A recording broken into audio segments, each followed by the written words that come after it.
양영태 TV의 양영태입니다. 지금 조선일보의 양상훈 주필이라고 있습니다. 아주 날카로운 글을 씀으로써 독자들에게 신선함과 선뜻함과 새로운 어떤 사건에 대한 그 판단력을 소위 도와주는 그러한 아주 명석한 그런 그 제시, 어떤 그 글에 대한 그 비전을 갖다가 밝혀주는 그런 내용성이 참 많습니다. 근데 그 지난달에 우리가 이 선거 바로 직전에 말이죠.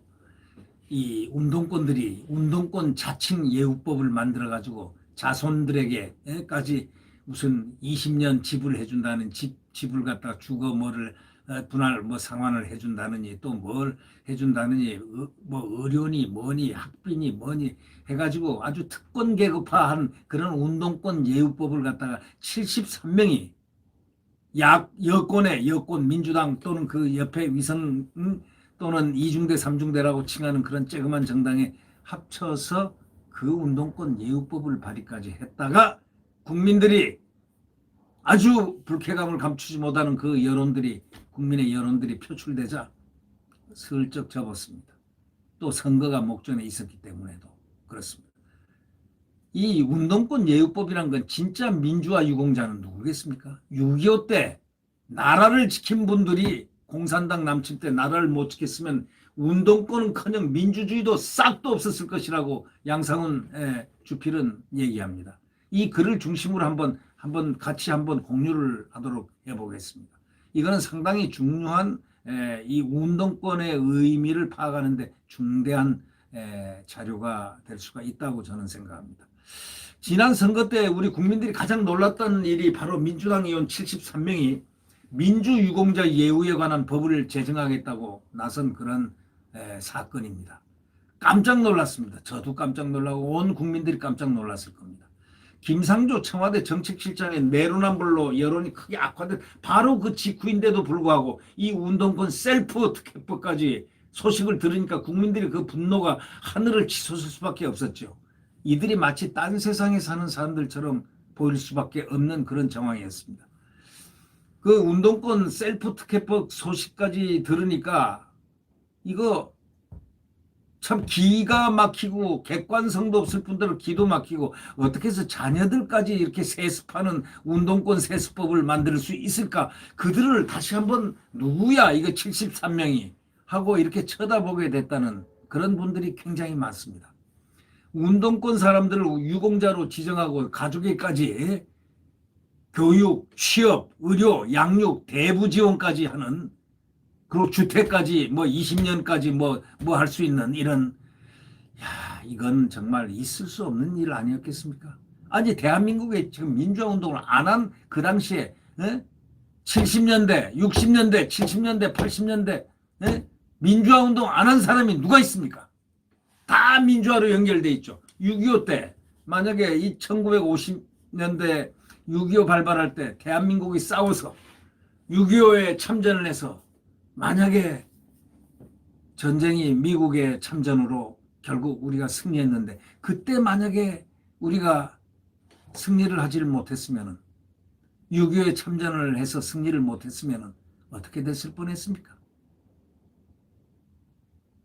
지금 민주주의 인민공화국 김정은 치하에서 살게 될 운명이었을 겁니다. 그럼 그게 민주주의입니까? 인민민주주의가 민주주의입니까? 그런데 자기들만 민주주의를 했다고 착각하고 생각하는 이 사람들. 그럼 4.19는 민주주의를 위한 그 치열한 국민의 운동 아닙니까? 하여튼 아주 기상천외한 사람들이 운동권에 많이 모여 있다는 그런 느낌입니다. 운동권 사람들을 유공자로 지정하고 가족에까지 이런 특혜를 주자는 것. 이건 바로 특권 계급을 형성시키자. 그들의 마인드에는 특권 마인드가 지금 이미 내재되어 있다. 이렇게 볼 수가 있는 것입니다. 그러니까 이 혜택을 받을 사람들이 바로 이 법을 만드는 민주당 의원들하고 그 가족들입니다. 그러니까 민주당 예우법이죠. 참 기가 막히지 않습니까? 일명 민주당 예우법이라고도 할 수 있는 그런 민주당 소위 저 운동권 예우법, 민주당 국회의원 운동권 국회의원 예우법 뭐 이런 거 아니겠습니까? 지금 저 양상훈 주필은 딱 정의를 이렇게 내린다. 이 법의 혜택을 받을 사람들이 바로 이 법을 만드는 민주당 의원들과 그 가족이다. 다시 말하자면 민주당 법이다. 이런 얘기죠. 민주당 예우법. 국민 여러분 어떻게 생각하십니까? 의원 작년에도 여당 의원 한 20명이 같은 법안을 냈는데 6개월 만에 더 많은 인원이 불어가지고 73명이 뭉쳐가지고 또 재발의했습니다. 선거만 아니었으면 다른 무리한 법들처럼 또 밀어붙여가지고 이미 통과됐을 겁니다. 우리 사회에서 이 운동권은 최강의 권력 엘리트 집단이 된 지가 오래가 됐습니다. 이 정치 하나의 저 운피아라고 부르죠. 운동권 마피아. 라고 불려도 지나치지 않다 이런 얘기입니다. 정치 하나회 운피아. 그러나 정치 하나회는 이 군 역사상 볼 때 똑똑한 사람들이 모인 하나의 친목단체에 불과했습니다. 육사를 졸업한 사람으로서 예를 들면 송죽회라든가 무슨 회라든가 무슨 수많은 친목회들, 고향 친목회들 뭐 이런 것이 있듯이 그 많은 친목회들 중에서 하나회는 좀 이 뽑을 때 선발을 할 때 사관생들 시절에 좀 특출하고 똑똑한 사람들을 뽑았다 하여 그 하나회가 조금 주목을 받았다. 이런 것이지 그 하나회가 특혜를 받았다든가 그런 건 절대 아닙니다. 지금 생각한 대로 지금 역사가 이렇게 지나온 대로 하나회가 모든 것을 다 했다고 그렇게는 판단하지 않습니다. 저는 그렇게 보고 있습니다. 결국 이 운동권 대통령, 총리, 국회의장, 국회의원, 청와대 수석 비서관이 도대체 몇 명이 되는지 헤아리기조차 힘들다는 겁니다. 지금 보십시오. 운동권 생태계도 상당히 조성이 되어 있습니다. 운동권 출신 박원순 전 서울시장이 지난 5년간 시민단체들한테 준 돈이 무려 얼마가 된 줄 아십니까? 시민단체에게 왜 서울시가 돈을 줘야 됩니까? 저는 시민운동도 해봤습니다. 대령연합회 사무총장도 해보고 당시 옛날 10년 전에 국민행동본부 부본부장 뭐 등등 여러 가지를 자유언론인협회장 뭐 등등을 했지만 우리는 국가에서 돈 1푼 단 한 푼도 받은 적이 없습니다. 국민행동본부는 모르겠습니다. 받았는지 본부장이 저는 뭐 잠깐 있다가 그만뒀으니까 모르지만 그 이후로 뭐 정부에서 지원을 받았는지 뭔지 모르지만 저희는 저희 자유언론인협회라든가 대령연합회 당시는 돈을 하나도 국고 지원을 받지를 않았다. 또 어떠한 경우에도 서울시로부터 받은 적이 없다. 자, 이런 것을 우리가 생각해 볼 때 이거는 기상천외한 일입니다. 서울시장이 5년간 시민단체들에게 준 돈이 7천억 원이 넘는다니 이게 있을 수 있는 얘기입니까? 서울 시민의 돈을 시민단체에다 돈을 줬다? 이게 말이 됩니까? 이거는 개인이 뭔가 어떤 목적으로 시민단체에 돈을 그만 7천억 원이나 넘는 돈을 줬는지는 모르겠지만 그건 말도 안 되는 얘기다. 있을 수 없는 얘기다. 이거는 7천억 원의 출처도 분명히 밝혀봐야 된다. 앞으로 역사평가라는 면에서 상당히 이 출처를 밝혀보는 것도 중요하다. 이렇게 생각합니다. 공기업의 좋은 자리에 태반들도 전부 운동권이 차지하고 있습니다. 이것도 모자라서 이제 예우법까지 만들어서 거의 특권 계급화하고 싶은 그런 욕망이 아마 불꽃을 튀는 것처럼 보입니다. 이 산업화 세력이라든가 민주화 세력 이런 말을 많이 하는데 이 산업화 세력이라고 할 분은 그런 이분법에 동의할 수 없다고 했습니다. 대한민국 최고 절체절명의 민주화 운동은 공산당의 6.25 남침 때 그래서 이 나라를 지킨 바로 6.25 참전 그분들의 6.25 유공자가 아니냐 이렇게 지금 우리는 알고 있습니다. 김일성과 모택동의 침략이 성공해가지고 한반도가 공산화 만약에 됐다면 민주주의란 게 그게 어디 존립이라도 했겠습니까? 그 말이 있을 수도 언어 자체도 없었을 것입니다. 6.25 때 나라를 지킨 거는 자유민주주의를 수호한 바로 유엔군이 참전해주고 또 우리 대한민국 국군이 백선엽 장군을 필두로 해가지고 이 나라를 지킨 6.25 영령들 및 6.25 참전자들, 그런 6.25의 피를 흘린 그 대가로 자유민주주의가 수호된 것이지, 이게 무슨 학생 운동권이 자유민주주의를 수호했다고 하면서 무슨 뭐 어쩌고 저쩌고. 참 그걸 생각해 보면요, 그걸 발상을 한다는 자체가 얼마나 그 무서운 사고방식을 가졌나, 이걸 갖다가 반증하는 것입니다. 자, 자유민주주의 수호를 위해서 대한민국이 6.25 때 나라를 바친 바니 수십만 명 목숨을 바쳤지 않습니까? 특히 미국 사람들도요, 목숨이 5만 명여가 여기서 참전해서 전사했습니다. 이분들이요, 6.25 참전자들이 결국은 원조 민주화운동 유공자입니다. 또 이들이 이 나라 산업화를 시켜서 오늘날 그들로 하여금 지금 이번에 73명 이렇게 호강을 누리는 덕도 산업화 세력, 이분들 원조 민주화 유공자 덕분입니다. 그것도 모르고 말이지, 어디서 거기다가 또 뭐 하나 얹혀가지고 특권 계급을 만들려고 그래. 이런 사람들이 국회의원입니까? 의회주의자가 그런 짓을 합니까? 자기네 특권 계급을 제도화한다? 자녀들 세습까지 시키고 싶다? 귀족이 되고 싶다?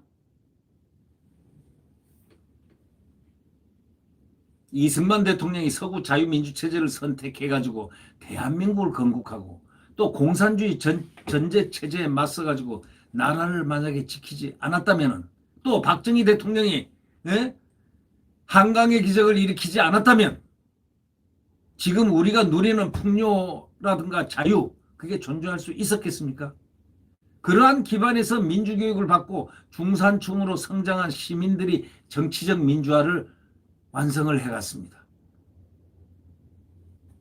그래서 이 시민적 운동을 주도하고 희생한 분들이 바로 운동권이라고 그러는데, 이들의 희생은 보상받아야 한다는 것이 우리 사회의 합의였고 충분히 보상이 됐습니다. 그런데 모든 것은 지나치면 모자라는 일이 보다 못하다, 이런 얘기가 있듯이 과유불급이란 말이 있죠. 네? 욕심에는 끝이 없고 끝이 없어서 자기네들이 국회의원들이 운동권 73명이 모여가지고 무슨 법을 만들어요? 셀프 예우법? 자녀들까지 이제 세습시키겠다? 이런 사람들이 무슨 유공자라고 할 수 있습니까? 이 유공자라는 것은 객관적으로 타인이 만들어주는 겁니다. 네? 1970년대까지 운동권은 대체로 전통적 자유민주주의를 위한 투쟁이었습니다. 저희들이 학교 다닐 때 얼마나 투쟁을 많이 했습니까? 그게 자유민주주의를 위한 투쟁입니다. 자유민주주의. 그런데 1980년대부터는 김일성 주체사상 추종자들이 운동권 헤게모니를 장악했고 이들이 노조까지 접수하면서 운동권 천하통일을 이뤘지 않습니까? 지금 국회와 청와대에 진출한 운동권 대부분들이 이들입니다. 주사파 운동권은 주체사상이라는 아주 극단적인 반민주 이념, 김일성의 어떤 추종, 이런 그런 것과 투쟁 수단으로서 자유민주주의를 이용했을 뿐입니다. 주사파 집단이라든가 마찬가지든 민노당이 필요하면 언론, 출판, 집회, 결사의 자유, 양심의 자유 등 자유민주 이념을 갖다가 주장하면서 민주제도인 재판을 활용한 것이 그 예라고 볼 수 있다고 이 양상훈 주필은 강력하게 예시를 하고 있습니다. 80년대 운동권 출신들이 아직도 주사파 생각을 갖고 있지는 않겠지만, 그러나 이들에게 민주주의는 수단일 뿐 무엇과도 바꿀 수 없는 절대적 가치가 아니었다는 분명한 사실을 양상훈 주필은 지적합니다. 불행히도 그 과거는 지금까지 현실에 영향을 미치고 있기 때문에 불행스러운 일이라고 지금 표현하는 겁니다. 한국 운동권이 세계 최악의 반민주 체제인 북한을 감싼다? 이게 말이 됩니까? 세계에서 최악의 반민주 체제입니다. 그게 무슨 민주화 운동입니까? 세계 최악의 반민주 체제인 북한을 감싸고 있는 그 운동권이 지금 주사파 운동권들, 지금 현재 그 운동권들 아닙니까? 민주화 운동권이라면서 노예 상태와 같은 북한 주민의 인권을 철저히 외면하고 북한 전단법, 북한 전단 금지법을 만들어내고 하는 걸 보십시오. 표현의 자유라는 민주주의 기본을 갖다가 짓밟고 대북 전단 금지법도 만들고 또 공산당 무장 폭동까지 미화시키고 4.3 사건이라든가 또는 뭐 여러 가지가 있죠. 예? 여순 반란 사건이라든가 뭐 무슨 사건들 뭐 많습니다. 과거에 조명이 됐던 바로 그런 부분들, 바로 해방 직후에 벌어진 공산당 무장 폭동까지 지금 미화하는 그런 지금 현존을 개탄하고 있는 이 양상훈 주필의 마음은 너무나도 온당한 것 같습니다. 국민이 다 알아야 될 이 사설의 이 사설이 아닌 이 양상훈 칼럼, 이 주필의 칼럼 그 내용은 한번 굉장히 심각하게 한번 읽어 내려가면서 한번 현대사를 조명해 볼 필요가 있지 않느냐라는 현대사에 상당히 필요한 글이라고 생각합니다. 현대사 인식에 국민들이 마땅히 이 내용을 가슴 속에 한번 체화시켜보는 이런 과정이 나라를 한번 생각해보는 그 길이 아닐까 생각할 정도입니다. 이 민주화 운동권이 말이죠. 성범죄 권력자를 미화하고 피해자를 짓밟는다 이렇게 얘기합니다. 이 민주화 운동권이 성범죄 권력자를 미화하고 피해자인 피해 호소인이라고 하면서 그 인권을 짓밟은 것, 그걸 어떻게 생각합니까? 소위 민주화 운동권이 말이죠. 홍콩이라든가 티베트, 신장 인권 문제도 입을 딱 닫고 있습니다. 절대 비판하지 않습니다. 민주주의 근본인 선거법을 야당 동의도 없이 마구 마음대로 바꿉니다. 어떻게 해서 당사자인 야당의 이유도 없이 민주주의의 근본인 선거법까지 연동형 선거법, 공수처법하고 엿바꿔 먹으면서 말이죠. 심상정이하고. 이런 법을 야당 동의도 없이 선거법 마음대로 바꿔치기 하는 이런 정당, 이 사람들의 의식 속에 자유민주주의가 진정으로 있는 것입니까? 민주정당으로서는 상상할 수도 없는 폭거라고 지적합니다. 1987년에 민주화 이후에 지켜온 국회의 합의 관례를 다 깨버리고 입법 권력을 싹쓸이 해버렸습니다. 국가 형사사법체계까지 막 마음대로 바꾸고요. 임대차법 알죠? 국민 실생활에까지 직접 자기들 마음대로 난도질하고 있습니다. 그리고 법을 마음대로 바꿉니다. 심지어 야당의 법안을 보여주지도 않고 통과시키조차 하는 이런 국회가 세상에 어디 있습니까? 대통령은 장관급 24명을 갖다 국회 동의 없이 일방적으로 임명을 했습니다. 장관급 24명을 국회 동의 없이 일방적으로 임명했습니다. 그러려면 뭐하러 청문회를 합니까? 그 골치 아픈 청문회를 해서 망신을 줘가지고 장관을 시키는 것보다 아주 깨끗하게 망신 안 주고 시키는 방법을 국회 자기들끼리 통과시키면 될 거 아닙니까? 대통령을 좀 비판했다고 청년들 집을 갖다가 압수수색하고 말이죠. 민주주의의 적인 포퓰리즘을 녹아라 해가지고 선거까지 막 그냥 세금 살포 소위 매표로 타락시키고 있다고 엄히 꾸짖고 있습니다. 이 양주필은. 진정 민주주의를 위해서 싸운 사람들인지 그들이 도저히 믿기지 않는다는 그런 얘기입니다. 이들은 주사파 생각을 버렸느냐는 질문을 받으면 뭐라고 한 줄 아십니까? 우리가 민주화 운동할 때 너희는 뭐 했느냐고 반문한다는 겁니다. 우리가 민주화 운동할 때 너희는 뭐 됐냐 하고 반문한다는 겁니다. 한국 시민 대부분은 민주 요구 시위를 다 거의 다 했습니다. 체류탄도 다 맞았습니다. 자기들만 체류탄 맞은 줄 알아요? 우리도 맞고 저도 체류탄 맞았습니다. 네. 선거 때 민주를 표방한 정당에 투표를 하고 경제발전에 매진한 기업인들, 공무원들도 민주화 토대를 만든 형력한 유공자들입니다.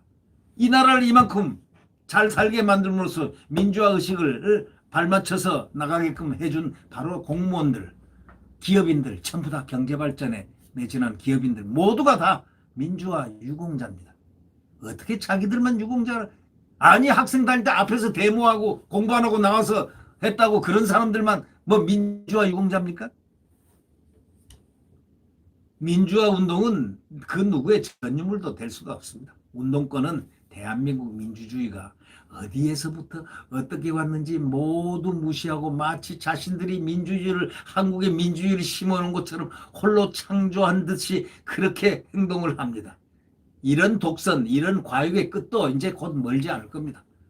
이 양상훈 주피는 그들의 행동을 이렇게 예언합니다. 이 독선과 과욕의 끝도 멀지 않을 것이다. 이렇게 딱 끝을 마무리하고 있습니다. 자, 반성을 해야 될 거 아닙니까? 네. 네. 구독 버튼과 엄지를 눌러주시면 감사하겠습니다.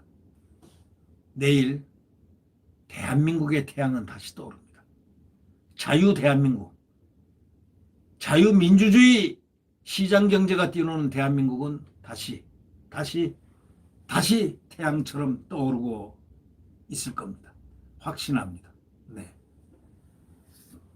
절대 단일화의 길로 야권은 모두 단일화해서 단일화를 하지 않으면 정권 개최를 하지 못한다는 바로 그 등식을 염두에 두어야 될 것 같습니다. 네, 안녕히 계십시오.